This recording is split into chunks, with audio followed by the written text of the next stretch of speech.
हंसते रहा करो दोस्तों, क्या पता कल को आगे के दो दांत हो ना हो। पूजा के समय पत्नी ने पति से पूछा, पत्नी सुनो जी, आपको आरती याद है ना? पति हाँ हाँ, वो दुबली पतली सी, वही ना। फिर घर में भगवान की पूजा बाद में हुई, पति की पूजा पहले जमकर की गई।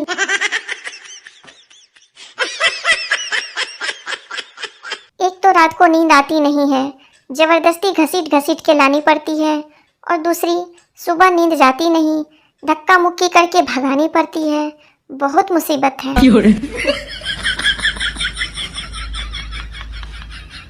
पत्नी पता है औरतें अपने बच्चों को तेज आवाज में क्यों डांटती हैं? पति नहीं पता, तुम ही बताओ क्यों? पत्नी ताकि पतियों में भी खौफ बना रहे। पति बेहोश। Oh no! आदमी ससुराल में खाना खाते समय, आज खाना सासू माँ ने बनाया है क्या? पत्नी अरे वाह, आपने कैसे पहचाना? आदमी अरे जब तुम बनाती थी तो खाने में काले बाल निकलते थे, आज सफेद बाल निकला है। कमाल का हौसला दिया है भगवान ने शादीशुदा मर्दों को। जब बीवी कहती है चूल्हे में जाओ तो ऑफिस चला जाता है, और जब बॉस कहता है जहन्नुम में जाओ तब घर चला जाता है।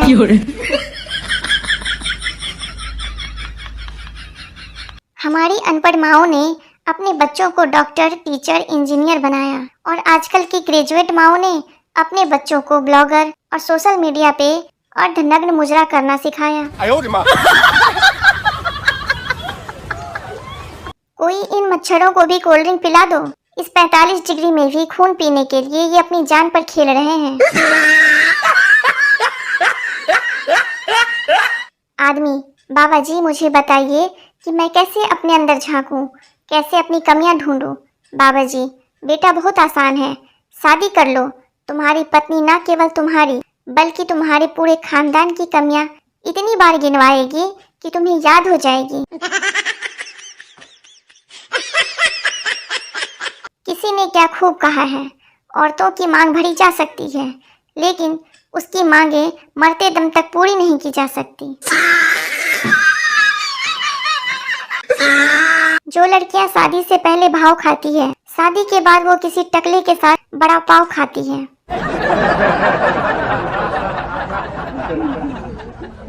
एक भिखारी ने 5 रुपये मांगे तो आदमी बोला, हट्टे कट्टे तो हो, कुछ काम क्यों नहीं करते? चलो मैं तुम्हें काम दूंगा। भिखारी बोला, महीने का कितना दे दोगे? आदमी बोला, 5000 रुपया। भिखारी बोला, तुम अपना काम छोड़कर मेरे पास बैठना शुरू कर दो, 25,000 रुपया महीना का मैं तुमको दे दूंगा।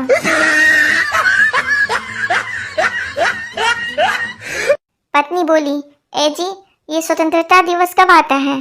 पति बोला, जब जब तुम मायके जाती है ना तब तब आता है। रिश्तेदार कहते हैं, अरे कार्ड भेजने की क्या जरूरत थी, बस एक कॉल कर देते। जब कॉल करके बुलाओ तो कहते हैं, ये कोई तरीका है बुलाने का, हम नहीं आएंगे।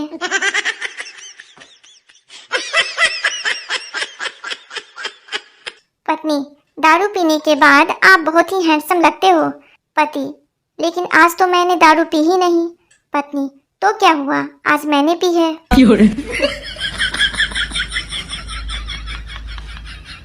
10 साल बाद एक आदमी जेल से छूटा, मैले गंदे कपड़ों में बहुत थका हुआ घर पहुंचा।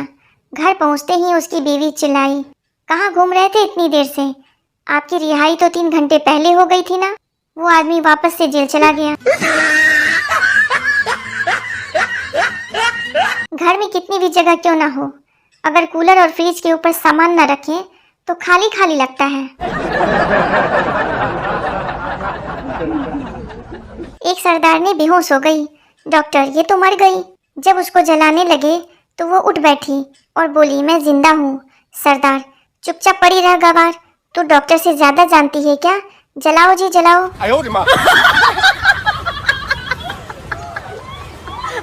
मच्छर का बच्चा पहली बार उड़ा, जब वापस आया तो बाप ने पूछा, कैसा लगा उड़कर? मच्छर का बच्चा बोला, बहुत अच्छा, जहाँ भी गया लोग तालियां बजा रहे थे। डॉक्टर, मरीज को 1 घंटा पहले लाते तो हम बचा लेते। चिंटू, सर 10 मिनट पहले ही तो एक्सीडेंट हुआ है, अब क्या जबरदस्ती उसे उठा लाते? मरीज, डॉक्टर साहब आपने पर्चे के पीछे जो दवा लिखी है वो पूरे शहर में कहीं नहीं मिल रही है। डॉक्टर, अरे पागल, वो तो मैं अपना पेन चलाकर चेक कर रहा था। शादी में एक आदमी बहुत देर से खाना खा रहा था। किसी ने पूछा कितना खाओगे? वो बोला मैं भी खाते खाते परेशान हो गया हूँ, लेकिन क्या करूँ, कार्ड में लिखा है कि खाना खाने का समय 7 से 10 बजे तक। बस में कॉलेज की लड़कियां चढ़ने से बस भर गई और पप्पू नीचे रह गया। कंडक्टर, नो मोर नो मोर। पप्पू, साले मोरनी मोरनी चढ़ा ली और हम आए तो नो मोर। आदमी हवाई जहाज से उतरा। एयर होस्टेस बोली, उम्मीद है फ्लाइट में आपको घर जैसा माहौल मिला होगा। आदमी, जी बिल्कुल नहीं, घर में तो मेरी कोई सुनता नहीं, यहाँ तो एक बटन दबाओ 4 सुन लेती हैं। गोलू, मेरा एक दोस्त हमेशा मुझसे कहा करता था, भाई कुछ अलग किया कर। मैंने उसकी गर्लफ्रेंड को उससे अलग करवा दिया। अब वह बंदूक लेकर मुझको ढूंढ रहा है। मैंने कुछ गलत किया क्या?